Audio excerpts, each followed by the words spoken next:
Mga rebeldeng MILF umatake na naman. 2 sundalo at 6 na sibilyan patay sa magkahiwalay na pananambang sa Lanao del Norte at Basilan. Sigaw ng ilang mambabatas, all-out war na laban sa MILF.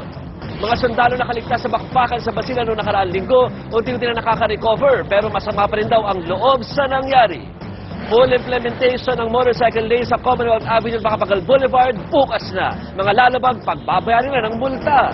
1 linggo bago magundas, mga kapatid natin nagsimulang dumagsa sa mga sementeryo. Ilang nicho sa Kalumpit, Bulacan na naglutangan noon sa baha, nakahambalang pa rin. Good news, bad news sa mga motorista, mga kumpanya na nangis magdadagdag bawas ng presyo ng mga produktong petrolyo.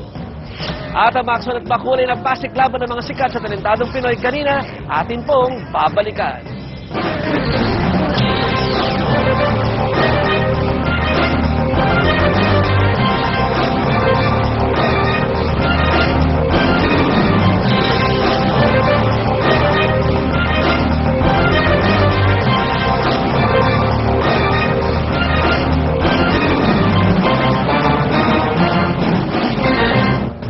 Pilipinas, magandang gabi.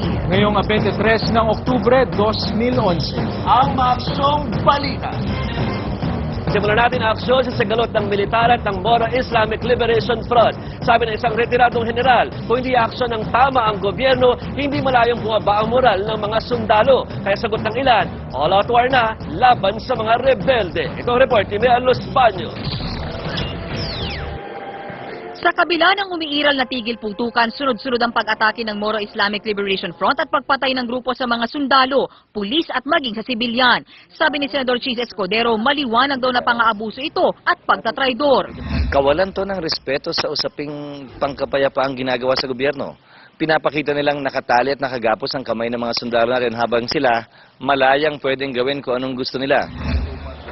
Pangamba ng isang retiradong general, posibleng tuluyang bumaba ang moral ng mga nasa hanay ng militar kung hindi aaksyon ng gobyerno. You can place yourself na tayo din mayroon tayong mga anak, mayroon tayong mga kapatid, and then when these brutalities are inflicted, you could hardly accept this. Kaya kung si Senador Panfilo Lacson ang tatanungin, all-out war na laban sa MILF ang sagot. Ayon sa Senador, imposibleng magkaroon ng kapayapaan sa Mindanao kung hahayaan ang paulit-ulit na pang-aabuso ng MILF. Pero nanindigan na si Pangulong Noynoy Aquino na ipagpatuloy ang usapang pangkapayapaan. Ayon sa ilang mambabatas, hindi ngayon ang panahon para maglunsad ng all-out war laban sa MILF. Pero panawagan nila sa gobyerno, magpakita naman daw ng ngipin at bangis laban sa MILF at siguruhin mabibigyan ng katarungan ang mga napatay na sundalo sa Basilan. Sabi ng ilan, pwede naman daw umaksyon ng pamahalaan kahit umiiral pa ang usapang pangkapayapaan. Kung mayroon man daw dapat habulin, iyon lang ang mga miyembro ng MILF na nasa likod ng pagpatay sa mga sundalo. Pabor ako sa pag-lift ng ceasefire sa ilang mga lugar para makakonduct ng tinatawag nating hot pursuit operations ang ating militar laban dito sa mga MI rogue elements na pumatay sa ating mga sundalo at pulis. If the MILF is sincere in pursuing also the peace talks, they would show that they do not tolerate lawless elements within their territory. Irerekomenda naman sa Pangulo ni Muntinlupa Representative at House Committee on Defense Chairman Rodolfo Biazon na magkaroon ng National Security Council meeting. Ito ay para magkaroon ng malinaw na posisyon at plano ang gobyerno sa pagharap sa MILF. Mea Los Baños, News 5. Dalawang magkahiwalay na pag-atake na naman ang ginawa ng mga umano'y miyembro ng Moro Islamic Liberation Front sa Mindanao. Patay ang 6 na empleyado ng Tubahubong Agrarian Beneficiaries Incorporated Development Cooperative sa Sumisip, Basilan. Alas 5 raw ng umaga nang pagbabarilin sila ng mga rebelde. 2 sundalo naman ang patay sa pag-atake ng MILF sa 5th Infantry Battalion sa Lanao del Norte. Nag-utos na ang militar ng pursuit operation sa mga rebelde. Sa kabila ng sunod-sunod na pag-atake ng MILF, suportado pa rin daw ng militar ang tigil putukan sa Mindanao. Unti-unti nang nakakabawi ng lakas sa mga sundalong nasugatan sa enkwentro sa Basilan noong nakaraang linggo. Pero aminado sila, masama pa rin ang loob nila sa nangyari. Itong report ni Erel Kabatbat. Balot pa ng benda ang kanang braso ni Private First Class Arnel Balili, pero nagagawa na niyang ngumiti habang kasamang nagpapahangin si Private First Class Joseph Moico sa labas ng Camp Navarro General Hospital. Sa larawang kuha ng isang pahayagan, ang dalawa ang naging mukha ng pinagdaalang hirap at pagkakaibigan ng mga sundalong sumabak sa bakbakan sa Albarca, Basilan noong Martes. Nakunan ang dalawa habang pababa ng chopper si Moico, karga ang sugatang si Balili. Kami ang magkasama doon sa loob ng chopper. Ako yung maliit lang sugat, kaya ako na yung bumuhat sa kanya. Sir, mukhang hindi ka naman bigat na bigat dyan sa ano. Ay, hindi ako nakaramdam ng pagod dito. Kwento ng dalawa, di nila akalaing makakalabas pa sila ng buhay sa inkwentro dahil sa dami ng nakalaban nila. Si Balili sa dagat na raw tumakbo nang iutos ng kanilang commanding officer na lumikas na sa inkwentro. 19 sa kanilang mga kasamahan ang nalagas, kaya naman magkahalong lungkot, galit at panghihinayang daw ang nararamdaman ng mga nakaligtas na sundalo. Mga classmate namin yung namatay, tsaka halos mga tropa ba. So, masakit din sa amin mawalan yun kasi nagsama rin kami doon. Kung ang dalawa maayos na ang lagay, mukhang matatagalan pa sa ospital si Private First Class Renante Malinaw dahil sa mga sugat sa likod at balikat. Eksaktong birthday daw niya na mangyari ang bakbakan. Sa halip na handaan, mga bala at shrapnel ang regalong natanggap niya at ang pangako ng mga commanding officer nila hindi na natupad. Nagkupilit kami. Ang saya ka namin, kanay kami. Sabi ng mga official, hindi tayo babalik sa kampo pag hindi tayo buo. Pangako ng sundalo muli siyang babalik sa Basilan dahil hindi pa raw tapos ang kanyang misyon. Errol Kabatbat, News 5. Peace talks at hindi bala, yan daw ang sagot sa gusot sa pagitan ng mga sundalo at MILF. Ayon yan sa grupo nag-Walk for Peace sa Quezon City Memorial Circle. Daan-daang Kristiyano at Muslim ang naglakad ng nakayapak. Ito ay para isulong ang mapayapang resolusyon sa gulo sa Mindanao. Bagamat mahirap talagang makamit ang kapayapaan sa rehiyon, magagawa ito basta magtutulungan daw ang lahat. Sabay-sabay din sila nag-alay ng dasal at kanta para po sa kapayapaan. Pumalo sa mahigit 43,000 ang kumuha ng entrance at promotional exams ng Philippine National Police. Halos 22,000 sa mga nag-test ang gustong makapasok sa Philippine National Police.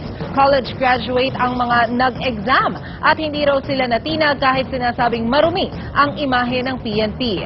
Nasa 5,000 ang kakulangan sa bilang ng mga pulis sa bansa. Halos 25,000 namang pulis ang nagsulit para makakuha ng promotion.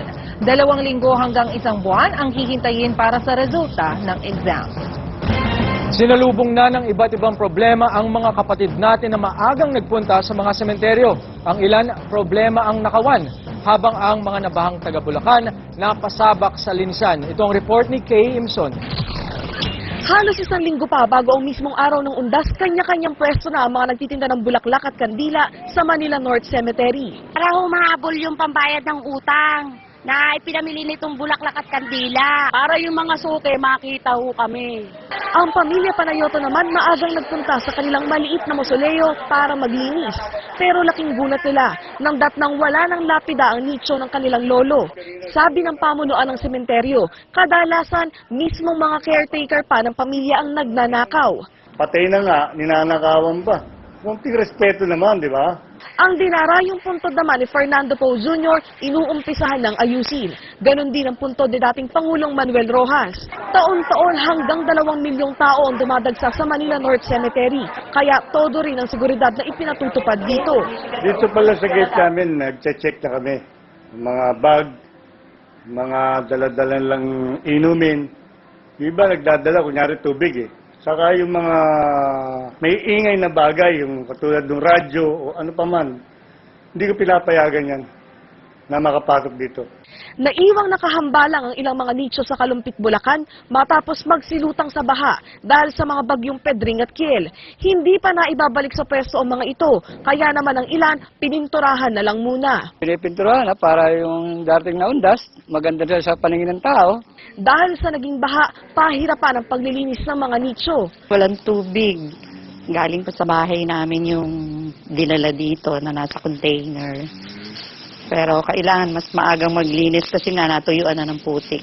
Sa kabila ng dilubyong naranasan ng mga taga-Bulacan, hindi raw nila magagawang ipagpaliban ang pag-alala sa mga yumaong mahal sa buhay. Kay Imson, News 5. Bilang paggunita sa mga nasawi sa Maguindanao Massacre, isang programa ay sinagawa sa harap ng UNTV grounds kanina. Nagtirik ng mga kandila ang mga kaanak ng mga biktima ng massacre kasama ilang mga mamamahayag at volunteers. Hindi raw sila titigil sa pangangalampag sa gobyerno hanggat hindi na ibibigay ang hiling nilang hustisya. Magdadalawang taon na kasi sa November 23 ang pagmasakre sa mahigit 50 biktima, kabilang na ang may 30 mamamahayag. Ideklara rin ang araw na ito bilang International Day to End Impunity. Sa tala ng National Press Club, nasa 146 na ang pinatay na mamamahayag sa bansa simula noong 1986. Simula bukas, totohanan na ang pagpapatupad ng motorcycle lane policy sa Commonwealth at Macapagal Avenue. Tapos na ang dry run, kaya ang sino mang mahuhuli, tiyak na sasakit ang bulsa. Ito ang report ni James Beltran. Sa unang linggo ng pagpapatupad ng motorcycle lane policy sa Commonwealth at Macapagal Avenue, on-the-spot seminar lang ang pinataw na parusa sa mga pasaway. Pero simula bukas, may katapat ng multa ang pagsaway rito. Ang sinumang mahuhuli, pagbabayarin ng 500 piso at sasalang sa training. Bukod sa paglagpas sa blue lane, huhulihin din ang mga nakatsinelas, nakapatay ang ilaw habang nagmamotor at walang helmet. Ito pong ginagawa natin sa motorcycle lane ay pagpapakita na pwede po tayong magmotorsiklo na maging safe at sana po maunawaan nyo na kung ano man po yung ginagawa nating innovation ay para sa kabutihan ng lahat.